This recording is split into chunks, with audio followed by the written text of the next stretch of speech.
There we go. That should be better. All right. How are you, man? Good. How are you?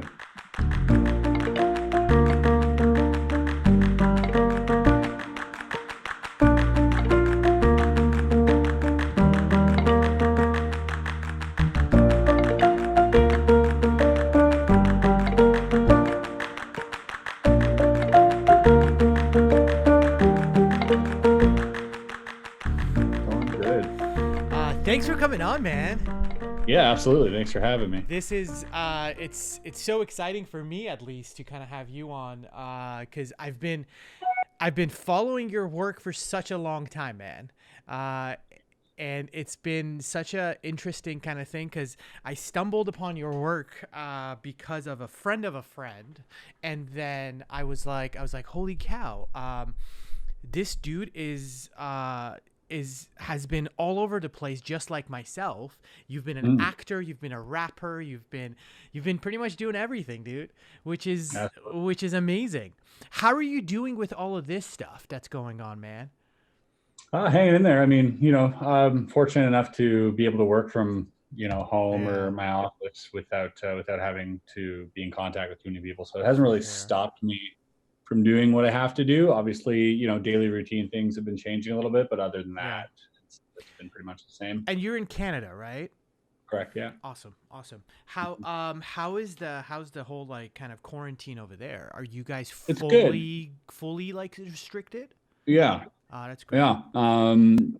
I'm in Quebec, so they've got like roadblocks everywhere, Oh so you can't wow. really get into another city unless you have a legit reason to. So they've been doing a good job just locking it down, and obviously businesses and stuff as well, Yeah. grocery stores, with little arrows in the ground and stuff like that. But yeah, it's been pretty. I I wish mean, I wish they did the same thing in the U.S. here, man. It's yeah, it kind of varies in the U.S. You it kind of got places that are higher than other places. and it's so like just so nonchalant about it, Mhm. especially in LA. Like, I mean, there's no traffic here. That's the Yeah, yeah. that's the good thing. But You're in it, LA. I'm in LA. You're in, Yeah, I'm in the Valley. I'm in Tarzana.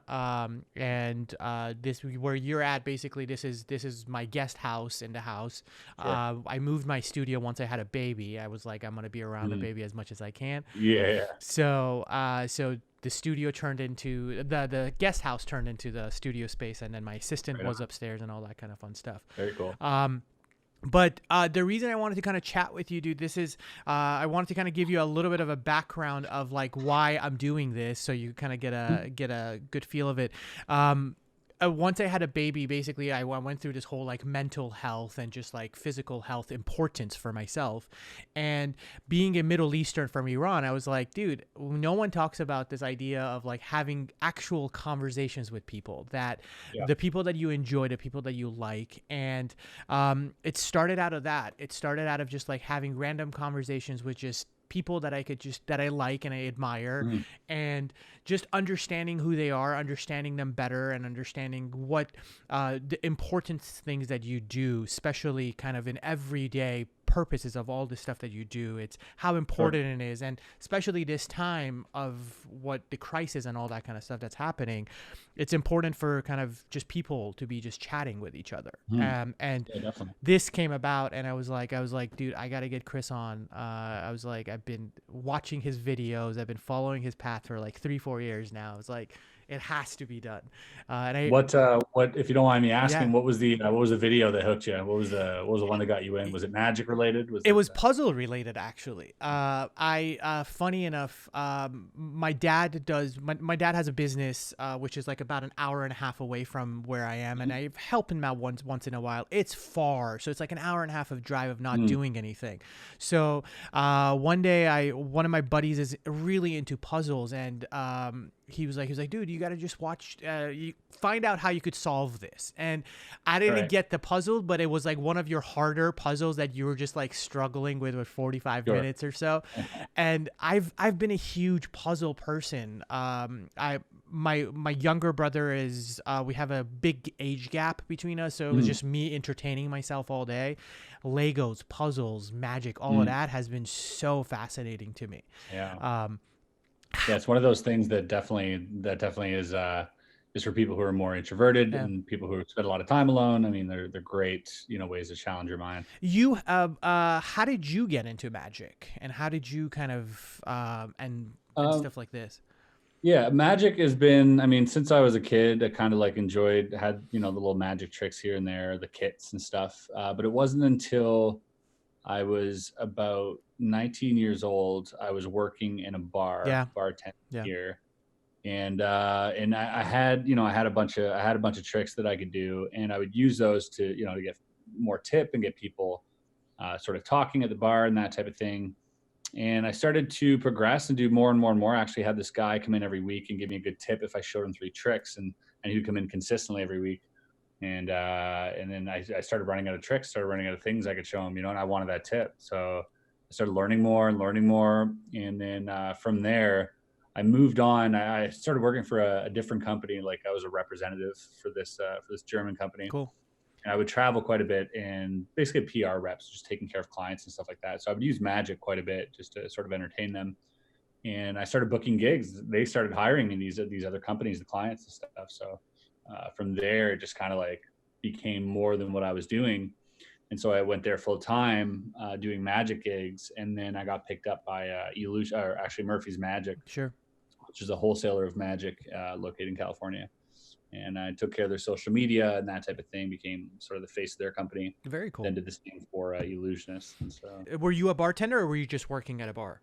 I was a Oh, was it? bartender, I was a waiter, I was a busboy, did all that stuff. So I'm assuming that interaction with people kind of helped you with your magic. No. yeah, definitely. I mean, you look at it, the settings at a bar, it's low lighting, loud Yeah. music, drunk people. So, and a place to ditch things, and you're the bartender, so you're in charge. And there's a lot of great things that help me sort of hone the craft. So a great place to learn. Obviously, magicians know that bars are a perfect place For to sure. perform magic. That's amazing. So for me, it was just a great place to keep practicing. Dude, I'm so fascinated by you're very much similar to myself. You've held multiple jobs in so many different kind of locations and different kind of industries. I'm very curious Yeah. about that. You were a bartender, you were an actor, you were a rapper. You've done all. You've Mhm. done it all. Has it? Yeah. Was it out of interest? Was it out of curiosity? What was it? I've always felt like I don't know what it was with him, because my brothers aren't as artistic as Mhm. What myself. did they They've do? kind of had the same. So my older brother works in construction. Mhm. My younger brother's a salesman. So, um, but we've all had this sort of the same upbringing. We were I was born in Mhm. Germany. My mother's German, and we moved back and forth to Canada and Germany. I think 3 or 4 Mhm. times. So I've been to like over a dozen schools, in my Yeah. Yeah. childhood. I've just Same. Same. constantly Same. bounced from school to school. So it kind of forces you to be a little bit more extroverted. And it wasn't until I think like the 6th or 7th grade that I started realizing, because I'd gone to one school and I was like heavily bullied at this new school. And then, I was asking my parents, I need to change schools, need to change schools. And luckily they said, all right, we'll change schools. And that was a French school I was going to. How And then old were I you at the changed to an time? English school. It was like grade 6 or 7. Okay. So I guess like Yeah, 13. you were younger. Yeah. And then as I changed to an English school, I realized quickly that I could legit be whoever I want to be, because these people don't know who I So am. true. And it sort of like dawned on me that it's up to me to show people who I am. So it's quite weird. It kind of feels like you're a spy in a little bit, in a Yeah, little way, because for you're sure. you're kind of just trying to blend in, and from all these other experiences that I've had, I could build myself and sort of reinvent Mhm. myself if I wanted to. And so that really helped me sort of cope with all the moving and all the changes of lifestyle and locations.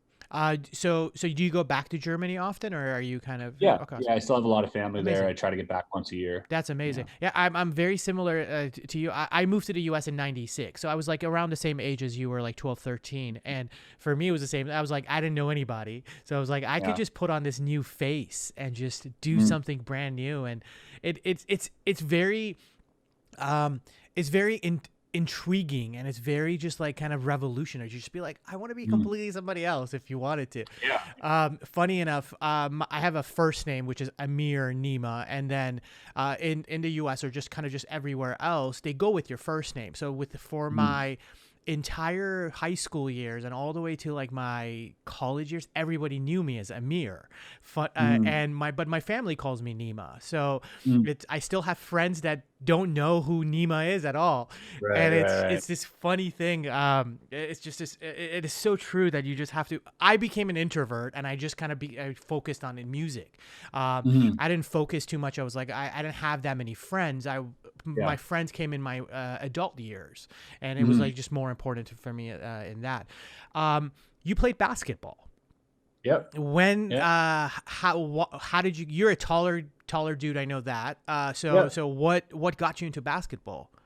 I think it was grade 5 or 6. Yeah. Like all my friends, I was living in New Brunswick at the time, Mm-hmm. so like Eastern Canada, and all my friends played hockey. Sure. Everybody played hockey, and they were all just great at hockey. And I always begged my parents I wanted to play hockey too, but it was just too expensive. My parents couldn't afford it. Mm, It was like, the equipment and signing up and everything. It's a lot of money. It's a lot of money, especially every year when you renew everything. yeah. You're growing, so you got to buy more equipment, and so that was out of the question. So I would skate with my friends and that type of thing. But eventually, I just my neighbor had a basketball hoop, Mm, and I started playing basketball with him. And then I started taking the ball and going to like the local school outside, throwing it there. It's around grade 5 or 6, and I realized I really like basketball. And in grade 7, I was in high school, and that's where I joined the basketball team, and it started like it was all from there. I was like, I think because I was short until about grade 10. mm-hmm. I think the end of the in grade 9, the beginning of grade 9, I was like 5'3", and at the end of grade 10, I was 6'1". Wow. So in the span of like a year and a half, I'd grown almost like 12 Yeah. inches. So I was all knees and elbows at that point, but I had the skills, so I kept playing basketball, and I actually changed schools to play at a higher level Do you basketball. still Later play? on. Not really. I had a basketball net. I gave it to one of my friends recently because I just don't use it anymore. But I want to. I still have the will. Like when I see a basketball net somewhere, a court, like I still want to go play. But I'm just incredibly out of shape. So Like we all are, man. yeah. Do you follow any sports, or just kind of do you follow? Not really. I used to be a big fan of basketball, but I just stopped watching team sports. Pretty much, just not interested. Mm-hmm. I'd rather partake in a sport than watch For it. sure. So I like all sports. If you got any type of ball or whatever it is, I'll play. I Mm-hmm. love sports. I just don't enjoy watching as much as I do participating. Mm-hmm. I watch the UFC. The UFC is something I follow quite regularly. So Oh, that's amazing. yeah. Uh, you've I want to talk about a little bit about kind of the your acting chops, and Mm, how you got into acting, and the stuff you're doing with acting. sure. I think it all started when I was in high school.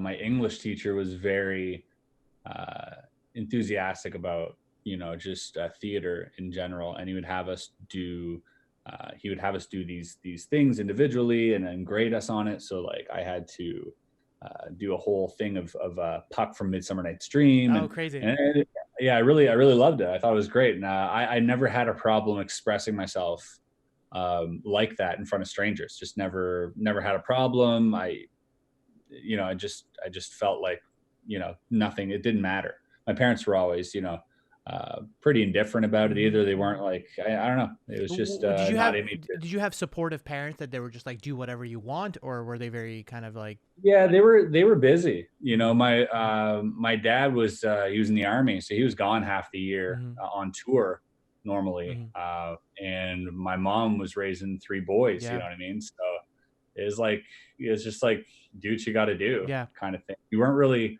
held back from anything, but we weren't really pushed into anything either. It was just kind of like you're allowed to do what you want to do. Just whatever. I think that's Don't bug us about it. yeah, Kind of thing. yeah. I mean, I think that's really important for people to just kind of in the creative fields, and I think we're both kind of in that field. It's my parents kind of were the same thing as you, but my parents wanted me to do completely something else, and I was like, Mhm. no, I'm gonna go and become a Yeah. composer and do music and all that. Yeah. I was a pre-med major for a long time. Wow. Yeah. Okay, that's a big shift. Oh yeah. Oh yeah. Yeah. I had my path. I had my mentors. I have everybody. I was gonna be an Yeah. OB-GYN, and then I was like, Yeah, you'd already set their oh yeah. expectations. Oh That yeah. was the problem. Eh, See, they had no expectations for me. I told them I wasn't going to college. well, I was a horrible student growing up, so like I knew school wasn't gonna be for me. But it was like, and I've been playing music since I was like 5 years old. So for me, Wow. it was like one of those things that I wanted to be in music, but Mm, I didn't. I knew that it was gonna be a hard task, and I knew you're not gonna make money unless you were in a band or whatever. And mm. I was this nerdy kid that played marimbas and vibraphones, Yeah. so that's not gonna go into a band anytime soon. And it was like playing dulcimer and shit. So it was Yeah. like my parents were like, "No, that's not gonna work," and I was like, "I'm gonna do it anyways." Um, that's so. Are you still involved with films and kind of stuff like that? Um, I know you've been involved with so Saw and stuff, but yeah, I mean, a friend of mine had like I did a couple like short movies, short hmm films, starting those, and then a friend of mine, probably I would say 12 years ago, wrote a script for like a feature length in indie hmm where I starred in that, and that amazing. was like I was playing this human trafficker, and I was like, it was good, it was fun, I loved it, it was consuming and it was artistic and something I really loved doing, and I always wanted to get back into it. I've always wanted to like that was one of if I wasn't into magic, that's probably where I would have focused a lot of my energy is being part of ACTRA or hmm the Actors Guild or whatever it is, and auditioning and that type of thing. But yeah, magic took over. But when I got this opportunity from Darren for Saw, Yeah. I thought that this is so great, and it was so funny because he's just a fan of mine. He's a fan of magic, and so when he asked me, he didn't really have any expectations in terms of like my acting chops or anything else. He didn't know. He just wanted to hang out. He's like, I can put you in a movie. And when I got there, I ended up doing my own stunts, Amazing. which is Oh, really so you have a cool. huge part in it. I wouldn't say a huge part. I can't. I don't know how much I can divulge, but it's. I have lines. That's great. I do a scene with Chris Rock, which is Amazing. really cool, Amazing. and I did do my own stunts. I had a few stunts I had to do there. So That's great. When that is that movie yeah, coming out? it was supposed to release in May 15th. I think it's been pushed back to October, as far as I know, Good but timing. I'm Yeah. can't be sure. Yeah. Were you a Saw fan when you? I wasn't a Saw fan particularly. I've seen actually Saw 1, 2, maybe in 3. Other than that, like I can't. They're on. This is the ninth, I think, Yeah. right? So Yeah. I couldn't keep track of everything. But the original Saw, I remember when that came out. That was a bit of a game changer for a lot of people. Oh, That was for sure. it was definitely graphic and something that you wouldn't normally see on the big screen. hmm And it started that whole, I think, a big craze there for that genre. Darren came on Saw 2, so he did Yeah. Saw 2, 3, and 4, Yeah. which arguably were better. Yeah. So they brought him back for this one. The first one with the one in Shaq is the best one. I don't know if you've seen the one, the scary movie one that Shaq is in it. Oh yeah, It's yeah. hilarious. Um, I want to. This is important for me, and I think it's important for you as well. I mean, I have a smaller fan base than you, but I have very loyal fans. Hmm. And when you start kind of I guess pivoting to different things, it's always Yeah, it's always this kind of play of like, hey, am I gonna keep my loyal fans? right. I want to talk to you about that. I know you've kind of done pretty much the puzzles, the magic, and just a Mhm. different variety of the shows that you kind of put on. What about how do you deal with the fans? How do you kind of just Yeah. how do you deal with them? I mean, you're going to lose people along the way no matter what you do. And not gaining people is just as good as losing people, I feel. Yeah, So like primarily, I think as long as you're happy doing it, people can feel that, and the people who are really with you will either enjoy it or they don't. Like I never, I'm never mad at someone for unsubscribing sure. or not following. Like that is their prerogative. Yeah, if they see that, hey, this is not for me, it's a click of a button. That's all it is for them. It's not a big life decision to not subscribe to someone. For us, Yeah. we might take it personally, but I think that's their decision. And if at any point you feel, this content isn't for me, then yeah, happily unsubscribe. That's not a big deal. Hmm. Um, but to sort of pivot from content to another and try to keep an audience, I think it takes a lot of energy. I think for me, I didn't want to shift into something that was completely different Sure. and unrelated. I think puzzles, there's a lot of commonalities between Hmm. puzzles and magic Hmm. and board games and illusions and brain teasers, all this, even chess, and Hmm. it all plays together pretty nicely. So I think the audience actually overlaps quite a bit. However, there are those that say, "Oh, I'm out," if there's no magic anymore. Or I'm out if there is magic or whatever it is. But again, you know, um, I try to strive to like. I Early on, I realized that I'm not going to listen to the comments. And I'm not going to read Same. the comments. I glance every now and then, and because now I'm a little bit more, I think, thick-skinned for Hmm. that type Hmm. of thing. But it does play on your mentality a little bit when you're looking for positive reinforcement because you're vulnerable, you're putting yourself out there, and you're getting shit on. Yeah. Yeah. So Yeah.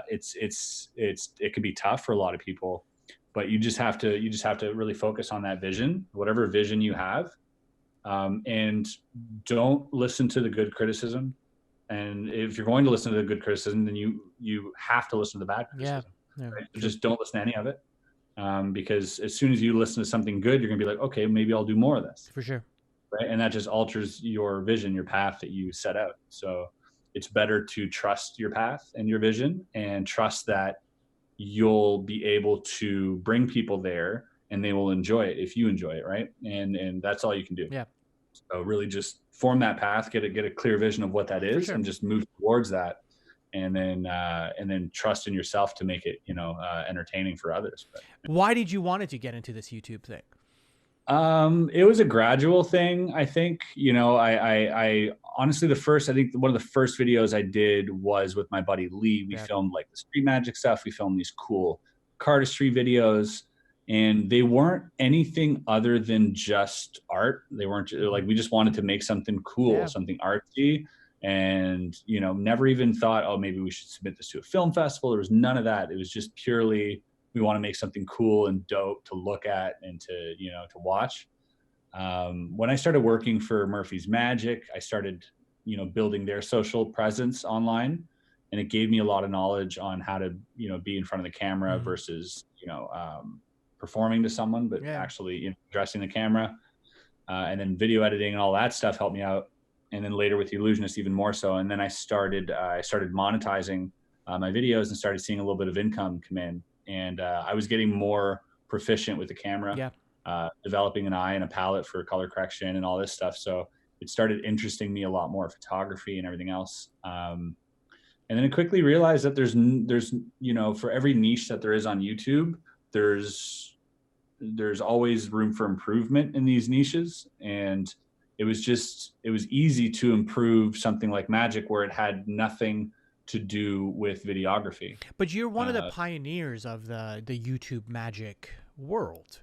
Yeah. So was there a big expectation for yourself that you were like, I'm one of the first ones that's doing it, so I want to make sure I that don't it's think I think there would be a big expectation now if you were to come onto the scene, because there's so much Sure. that precedes, what you've done. Yeah. Whereas before there was nothing, Yeah. right? So any form of quality content or entertainment was pretty much welcomed Yeah. to the people watching, so that's where I found I fit in. There's a space here where no one's doing quality stuff, True. and no one's very entertaining or comfortable in front of the camera, and funny, and don't have to be the greatest magician in the world. You just kind of have to have a small understanding of magic, videography, and how to present yourself and all this. So it just gave it was just a new sort of space within the niche that was available. And I found the same in the puzzle world. Yeah. And even Pete McKinnon, who's one of my closest friends, I've convinced him to get on YouTube, and I was like, you gotta, no one's doing what you're doing, the quality that you have. And he's like, I don't know. And obviously he ended up being super successful, had a talk with Andre Geek 2 years ago, told him to do the same thing with finance and get in on it. And he's like, I don't know. And he dropped everything and did it. And he's, super For successful. So sure. there are these places that you can actually see that are missing. Yeah. And just like any business, I think if you provide a solution to a problem, then you're going to get a demand for it. So I just saw that there was income. I saw that there was, okay, I could make a living actually doing art and doing being what you creative, love. having fun. Yeah, just and it could be anything. It could be really, I could be creative about anything I want. Whether it's storytelling For or sure. whatever.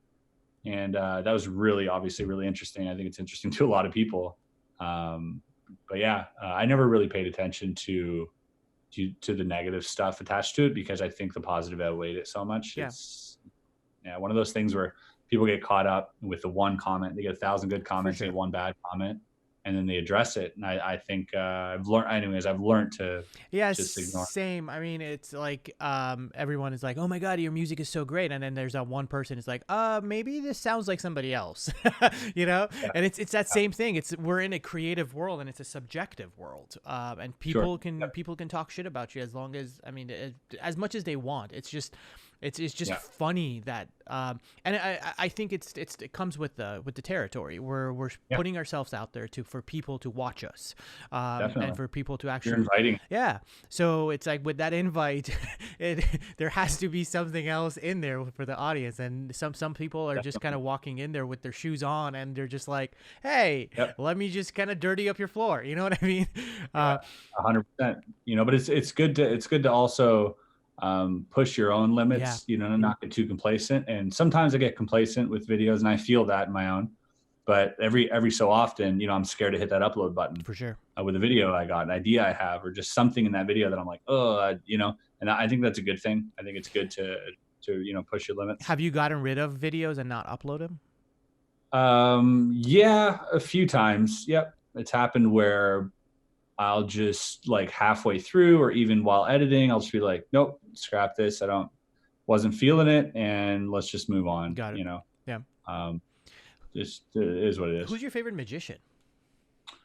There's so many of them for different reasons. Like who's an idol that as you were kind of just starting out and you were like, oh, this Darren Brown, I think was probably somebody I looked up to a lot. But again, it's like I didn't so much idolize anybody like ever. I've never had and I always find that interesting, that conversation with people. That is very interesting to me.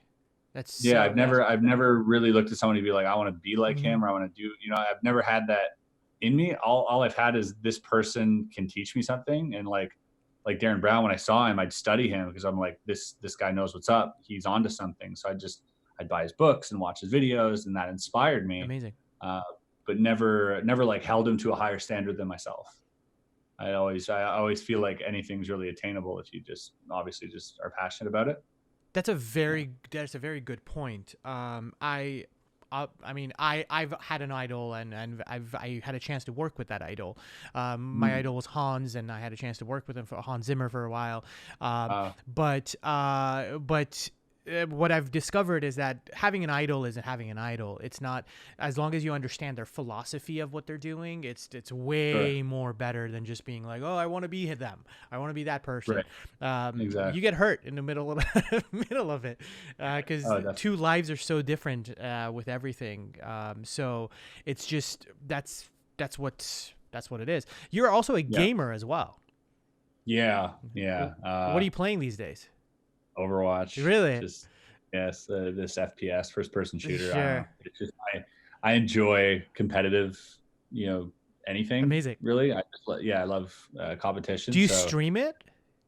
I used to. I might stream it again once we get the new office up and running, where we've got it set up where we're going to be streaming and stuff. But kind of put it on hold just because there's no place for it here, and I don't want to do it at home. Got it.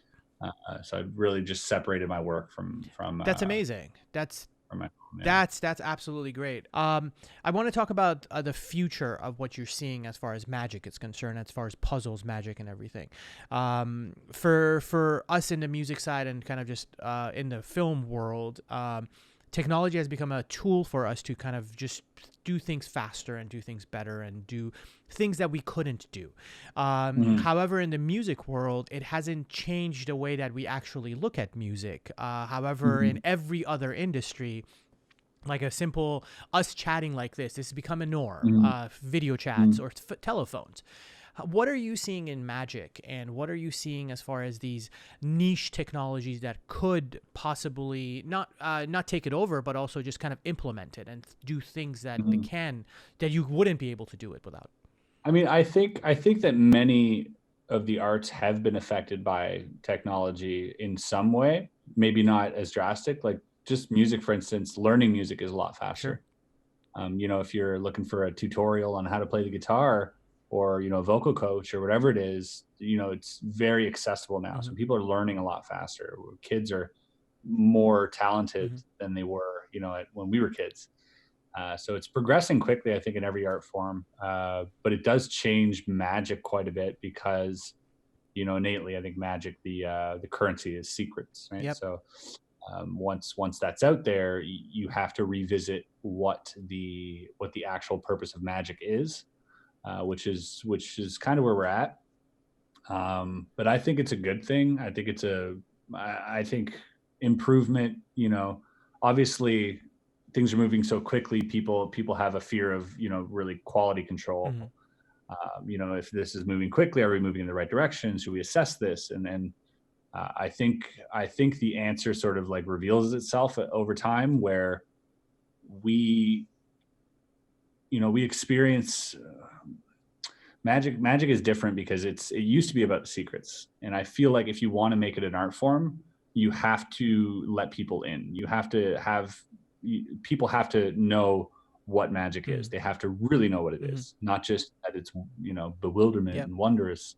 They have to actually know some methods and know the thinking behind how to craft an effect, how to engineer something in someone's mind, and these type of things. So I think the more knowledgeable people are, the greater the appreciation for the art of magic will become. So much like walking into a gallery, people don't go to a gallery and see paintings if they don't know anything about art, True. right? It's very rare, and Yeah. they'll just be like, "Huh, wonder why that's worth Sure. $250 million." And you're trying to explain this to Jackson Pollock, Yeah. he's revolutionary, and they don't get it. But most of the people that go there, they have some sort of understanding of art. And I feel the same way for magic shows. When you go to magic, the more magic shows that exist, the more magicians or hobbyists or people who are just interested in magic are going to see these shows. And magicians, tend to get angry at that fact or tend to get annoyed by Mm-hmm. that. And they said, this isn't for magicians; it's for lay people, right?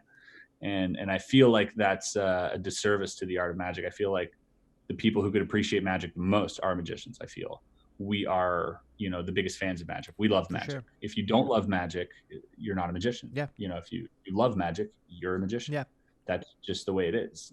So nobody loves it as much as a magician. And I feel like that's our realm. So when we go see something, we're looking at different things between, presentation and stage lighting, and then all these little things that interconnect and how they've woven together in this performance piece. And we can really be critical about magic. And then the internet's helped that, because that the number of people experiencing magic and going to shows and then being interested in learning magic has grown exponentially, is growing pretty quickly. And so I think it's a good thing, as much as a lot of people Mm-hmm. tend to believe otherwise. They want to keep those secrets, and they want to keep those methods that make them Mm-hmm. special. Mm-hmm. Those are the things that Yeah. they've grown up on. It's what's given them validation For sure. throughout their whole life. So I get that they feel targeted, but at the same time, it's not. It's you have to be bringing a service to the art, and that, unfortunately, for a lot of these magicians, is you got to let some of it go and let other people have a go at it. Is there a is the community accepting of other magicians? In our composer world, there is a generation gap. There's Mhm. 3 generation gaps. I would even say. Is that the same thing with magic and the art of magic? That the young magicians are just like whatever, and then are you guys close to each other? Is the competition extremely? I mean, we are as musicians Yeah. and composers. Do you guys like each other? Yeah, yes and no. There definitely is that where there definitely is an older generation that are a little bit more stuck up, some Yeah. would say, and that are more knowledgeable and have read more books and have like this and that.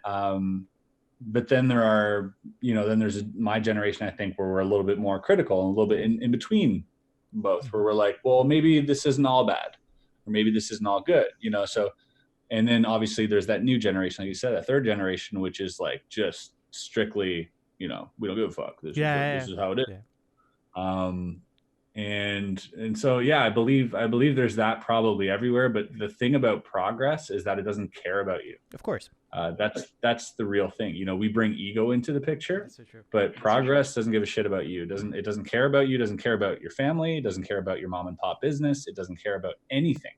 Progress will continue to For progress, sure.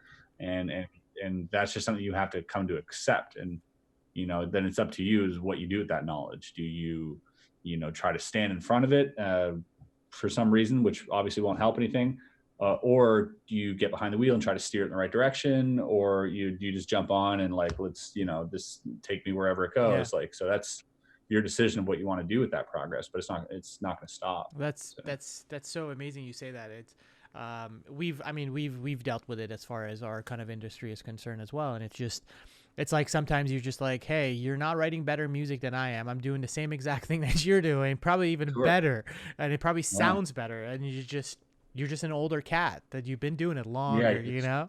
Uh, it's gonna happen, and the thing is, it's gonna happen to you as oh well. yeah, Like, there's a younger guy, and for whatever reason, you're gonna feel at one point like, "Oh, wait, he's not doing this right," right? And then that's where you gotta ask that's so yourself, like, "Oh, true. maybe," Are you there know? any of the younger kids you're excited about and you're watching and you're like, holy shit, this guy's gonna or this girl's gonna just do amazing? Yeah, yeah. There's a lot of them actually, and going to magic conventions, I see that a lot. I see like a lot of the kids super super Any talented and open particular minded. any particular guys or you could think of? There's a guy named Elias Arbuckle. He's this kid. I can't remember how old he is. Can't be older than like 12 to 14, Wow. somewhere around there. Yeah, he's insane. He's doing gigs and everything, and Wow. he's really really great. But like, great chops. Um, you know, the the one thing is that he definitely had or has a mentor, because you can see a lot of that old person Got it. sort of magic within him. And I feel like sometimes you just got to lean into, if you're 12, just lean into that. I think that's fine Yeah. too, So since you instead of didn't trying to so grow so up. so since you didn't have a mentor, like Mm. did you I know you probably read a lot and you watched a lot of videos and at the time that you were starting, YouTube wasn't a big thing and there wasn't a lot Yeah. of that. So how were you No. seeking out things? Yeah. At the beginning, it was honestly watching like magic specials and trying to reverse engineer a Like lot the of David things. So, Copperfield stuff that was out there? but more like David Blaine, Yeah, like when that's he true. came out, I was watching that and I was like, so enamored by this guy and what he was doing with like card Yeah. tricks and like match and like a coin, and so I'd watch it over and over and over again and try to replicate it, and that's what gave me some knowledge there. And then I think once I remember the first time I went actively out to seek magic, I found a book at the library, Mhm. so I just started, and it was like, it wasn't even like some book that I don't even remember the title. It was just some magic book, some generic magic book. And it taught all these weird things, but I learned everything in that book. Oh, I was like, yeah, amazing. I'm gonna try it. Try this out. So yeah. That's pretty cool, But I man. mean, it's so accessible now. Everybody can do it. Everybody can, learn whatever the heck it is they want to learn. You know what I mean? So I think it's great that we can do that Does now, especially. does magic still surprise you? Yeah. Yeah. Hmm. Yeah. Not as Yeah. often, but I think because of that, it's better. Same. So Same. yeah, there are people who I really respect, and when they show me things that I hear about in the grapevine, I can't wait, and I'm even anticipating it, and it still blows my mind. So I look forward to Is that, to there a having that feeling. is there a particular thing that you've seen that has done that to you recently? Yeah, recently was last year at the Magic Convention in Las Vegas. A friend of mine, Tobias Dostal, he's an artist actually. He has his installation in Quadrat Gallery in Germany, in Berlin, and he does a lot of light stuff with light, and it's beautiful. But he's also a great magician and a great creator. And the effect went something to this effect. It's going to be hard to explain, but Maybe I'll and this find a is clip somewhere and I'll just roll the clip or something. Yeah. sure. So he gave me, so he asked me to do something. He asked me to take my phone out Okay. and put it on record. He then took my phone and he gave me his phone. And he's like, I want you to record this. So he pressed the record button. Here's my phone. Clear as day. Yeah. Had my phone. I gave it to him. He gave me his phone. Clear as day. Perfect. Record. You know, he's holding my phone. The light's on, and all of a sudden, the phone's gone. Just gone. Just nowhere to be seen. I'm filming this in disbelief. And I think this is the trick. I'm like, wow, that's amazing, right? And he's like, where'd it go? I'm like, I don't know. He's like, where did it go? I'm like, I don't know. I'm filming with my phone. That's the trick. Wow. I'm holding my phone. And this, it just like shifts your reality. You're just like, you don't even know what the hell's going on in that moment. So I'm like taken aback. Like I'm trying to reconstruct, but like the wires are getting canceled out by the things that have happened. I'm like, no, how is this even possible? I specifically, literally handed him my phone, and he with a separate hand gave me another phone. Yeah. Wow. Yeah. That's incredible. That is so incredible. So that I did not see coming, and then I got to see him do it to other people. Did you ever figure out how he's doing it? I had some idea after the fact, obviously when your brain kicks in, but then I got to see him do it, so I got to see exactly how it was done, which is genius. Yeah. But that's the thing about magic; it only lasts for so long. Of course, you know, it's not meant to, to alter your reality to the point where it keeps you up at night. I think that eventually your mind starts working. We're adults and we're wired to sort of figure things out. So I think eventually we get to a happy conclusion where we're satisfied with what we've come up with. That's amazing. Yeah, I had a. Oh, sorry. Go ahead. No. I was just gonna say I don't want to keep you too long. I want to get to one important question as far as my sake is concerned. I'm a huge fan of Penn and Teller, and I know you've hung out with them, and I know that you've. How did that come about? It was from Wizard Wars. Yeah. I did a show called Wizard Wars on Sci-Fi, and met Penn and Teller there. But you guys are like best friends now. I wouldn't say best friends. Like I wouldn't, I wouldn't call him to help move my couch. But we afterwards we linked up on Facebook, and then he started writing me and asking me to help him with cardistry. He's always been a fan of like cardistry. It's kind of like juggling. Mm-hmm. He's a juggler. And so I helped him with that. I sent him a bunch of tutorials on that. I sent him tutorials on false shuffles for quite a while. And we just go back and forth on Facebook Messenger about different things. Like I challenge his ideas because he's got a very hard head. Yeah. He's the type of guy you don't want to argue with, because even if you're right, he'll make you feel like you aren't, and you'll agree with his side of the argument. That's how good he is at arguing. And that's a good magician, though. Yeah, he's just I would say a good like debater, a good politician. That's great. Really. If no matter what it is that you're going to argue, you go into the argument knowing that he's probably had this conversation 1,000 times. And so he's already geared up and ready with everything he needs to say. There's nothing you're going to say that he hasn't heard. And so that's a really intimidating thing when arguing with Penn. But I did after it was like an 8-hour long text back and forth for like 8 hours all day. And I was challenging him on this. And it got to the point where he agreed with me. And he's like, I just wanted to make sure you weren't saying anything stupid, but he didn't realize that I understood, what I was talking about until. What was the conversation, if you don't mind me asking? Do you even remember? It was about fiction. Oh, okay. In magic. Okay. And how he doesn't believe in fiction. He hates fiction. And I'm like, well, a lot of tricks Teller does is fiction. He's like, if you said that, that's like spitting in Teller's face. I'm like, no, it's not. I'm like, the rose where he's cutting the shadow off the rose, or, these type of things. I said, what did I say? I said, there's a trick of the ball, the red ball, right? Yeah. And he's like, that's a stupid trick. He's like, I hated that bit until we cut the rope at the end, right? Where they cut the thing. And I'm like, you don't need to cut the thing.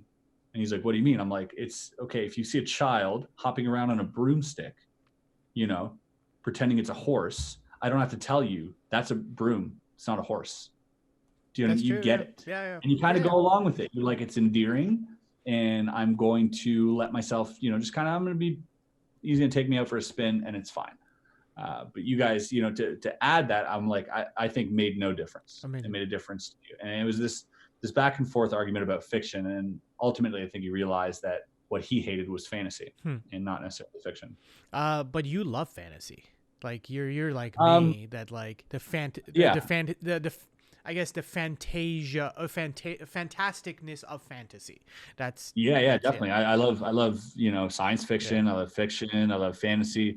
Not in magic per se. You know, magic. I love things when they're a little bit more embedded in reality. Sure. Uh, I but read when it somewhere comes your to favorite tattoo is that the Harry Potter thing. yeah, Harry Potter. A big fan of Harry Potter. Big fan of anything fiction, really. Any fantasy or When did fiction. you get into tattoos? I just got into it. I just got into them right before this Corona thing happened, and I'm so pissed that I can't go like get all sleeves now. I have like, Yeah, I was actually going to get some more done too. When I was like 16, I yeah. got my first one, and then I since then, just got into it recently, and it's I have one here and I have one here, and I'm just like, I want to just go get sleeves now, and I'm like, how do your how do your parents feel about it? Are they still around? Are oh they? yeah, they're around. It was Yeah, I mean, they're very old fashioned. My wife and I got matching ones of 'cause I know if you're like yeah, we got.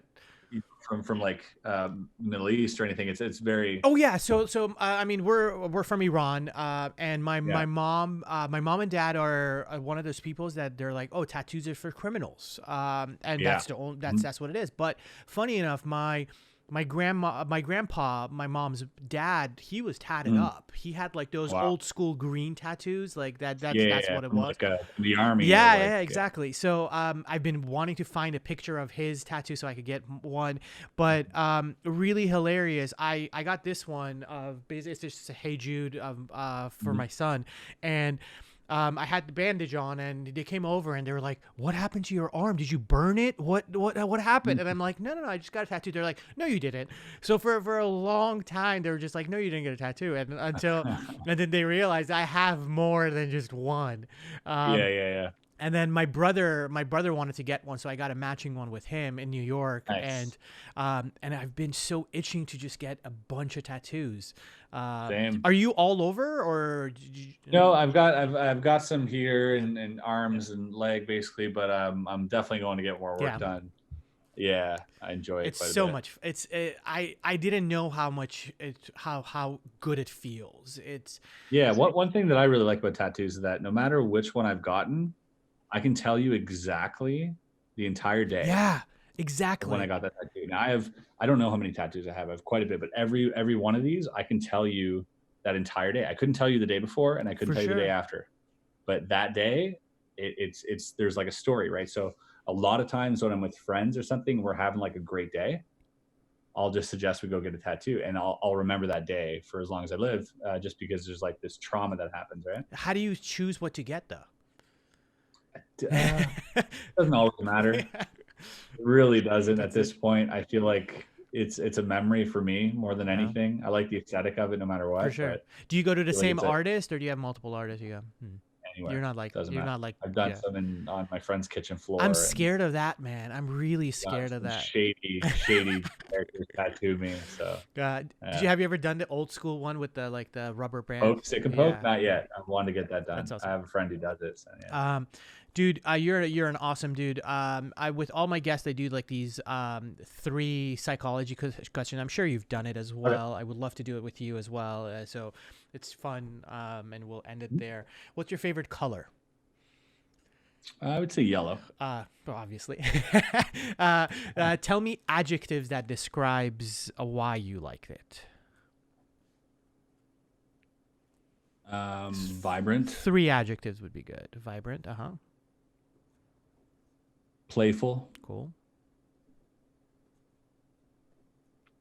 and yeah, cheerful.